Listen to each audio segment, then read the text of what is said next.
په رزق کې اضافه او د عذاب قبر نه بچ کېده.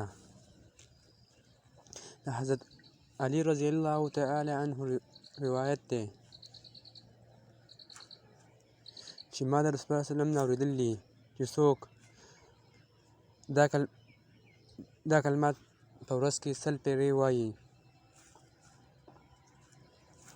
بسم الله الرحمن الرحیم، لا اله الا الله ملك الحق المبین، محمد رسول الله صادق الوعد الامین. دا کلمات چې څوک 100 پېرې په ورځ کې وایي، په دې نه به عذاب قبر لړ شي او د جنت ټولې دروازې به ورته کولاو شي او په رزق کې به برکت وي او د تنګي به د رزق نه ختم شي او ژوند به پراخه تېروي.